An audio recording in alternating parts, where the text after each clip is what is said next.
No último vídeo a gente viu Jesus mudando vidas em Jerusalém, mas agora o nível subiu. Mano, a fama dele se espalhou tanto que ele não tinha mais paz nem pra comer.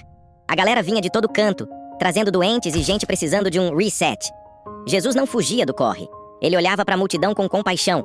Mano, Jesus subiu num barco pra ensinar a multidão na beira da praia. Ele contou a história do semeador.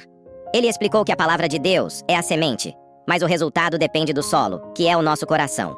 Tem coração que é igual estrada, o pássaro come. Tem o que é igual pedra, a planta seca. E tem o que é solo fértil.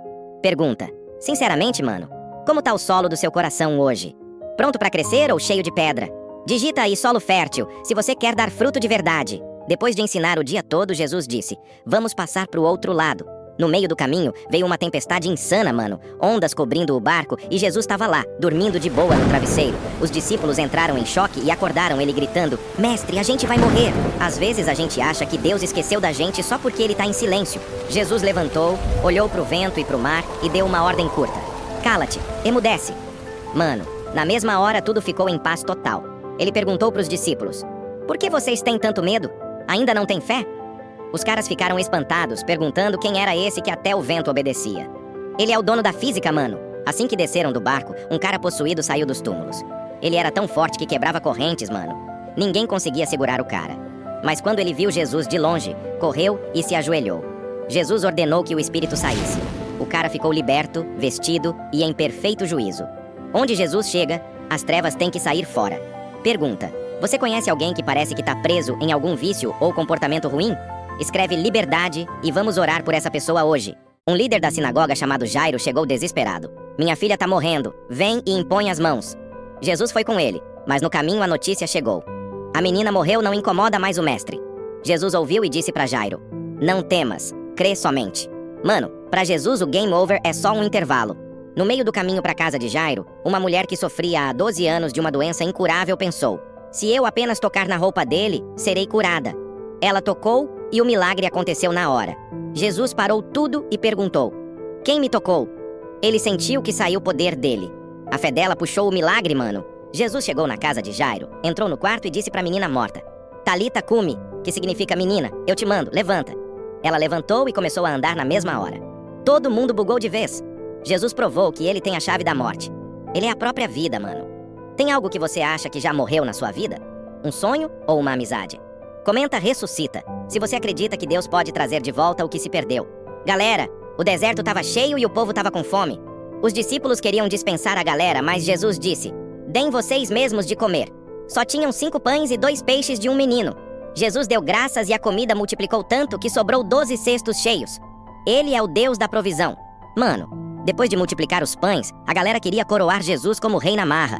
Eles acharam que tinham encontrado um gerador de itens infinito. Mas Jesus não veio pra política. Ele veio pra salvar almas. Ele deu um drible na multidão e subiu sozinho pro monte pra orar. Isso mostra que mesmo no auge do sucesso, você precisa se desligar do barulho pra falar com o Pai. Se liga, porque o que aconteceu depois desse momento de silêncio deixou os discípulos sem entender nada. Os discípulos estavam no meio do mar, o vento estava contra e o barco balançava demais. Lá pelas 3 da manhã, eles viram um vulto andando em cima da água. Mano, o chat do barco bugou. Todo mundo gritando que era um fantasma. Mas a voz no meio da tempestade foi calma. Tem de bom ânimo, sou eu, não temais. Jesus mostrou que ele não precisa de ponte nem de barco. As leis da física se dobram diante do Criador. Mas o que o Pedro fez em seguida foi o que mudou o game. Pedro, sempre o mais ousado, mandou o papo: Senhor, se é tu mesmo, manda eu ir até aí em cima da água. Jesus só disse uma palavra: vem. E não é que o cara desceu do barco e começou a andar? Mano, imagina a skin do Pedro flutuando na água. Enquanto ele olhou pra Jesus, ele tava no modo God.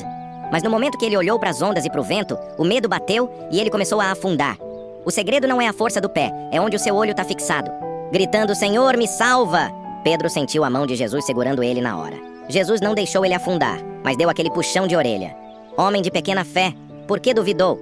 Assim que eles subiram no barco, o vento parou na hora. Geral ali entendeu que não estava lidando só com um profeta, mas com o Filho de Deus. Se você tá sentindo que tá afundando hoje, lembra que a mão que segura o universo tá estendida pra você agora. É só clamar o nome certo. Assim que eles tocaram a terra em Genezaré, a notícia correu mais rápido que fibra ótica. A galera trazia os doentes em macas e implorava pra apenas tocar na orla da roupa de Jesus. E mano, quem tocava ficava 100% curado. Não tinha fila de espera, não tinha erro no sistema. Era a autoridade pura saindo dele. Mas enquanto o povo era curado, uns religiosos estavam chegando de Jerusalém só para tentar achar um erro no comportamento de Jesus e dos discípulos. Esses caras começaram a reclamar que os discípulos não lavavam as mãos antes de comer, seguindo regras que os homens criaram. Jesus não deixou barato e chamou eles de hipócritas. Ele explicou que o que suja o homem não é o que entra pela boca, mas o que sai do coração: fofoca, inveja, maldade e mentira. O seu interior importa muito mais que a sua aparência externa. Deus não está olhando para o seu inventário de itens. Ele está olhando para o seu código-fonte, para quem você é de verdade. Jesus foi para a região de Tiro e Sidom, e uma mulher estrangeira começou a gritar por ele, pedindo cura para a filha. No começo parecia que Jesus estava ignorando, mas ele estava testando a fé dela. Ela deu uma resposta tão humilde e cheia de confiança que Jesus disse: "Mulher, grande é a sua fé." Na mesma hora, a filha dela foi liberta. Isso mostra que Jesus não veio só para um grupo, ele veio para todo aquele que crê. Não importa de onde você é ou o que você fez. Depois disso, trouxeram um homem que era surdo e quase não falava. Jesus levou ele para um canto, colocou os dedos nos ouvidos dele e disse: "Efatá", que significa abre-te. Mano, os ouvidos abriram e a língua dele destravou.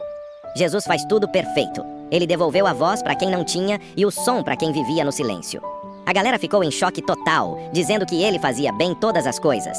Mas o mistério sobre quem ele era só aumentava a cada quilômetro. Jesus chamou o time num canto e perguntou: "Quem o povo diz que eu sou?" Eles responderam várias coisas, mas Jesus mandou a real: "E vocês? Quem vocês dizem que eu sou?" Pedro deu a resposta lendária: "Tu é o Cristo, o Filho do Deus vivo." Mas o que Jesus revelou logo depois disso deixou todo mundo em silêncio absoluto. Ele começou a falar de sofrimento, de cruz e de um segredo que ninguém estava preparado para ouvir. O próximo episódio vai ser o mais tenso até agora. Não perde por nada.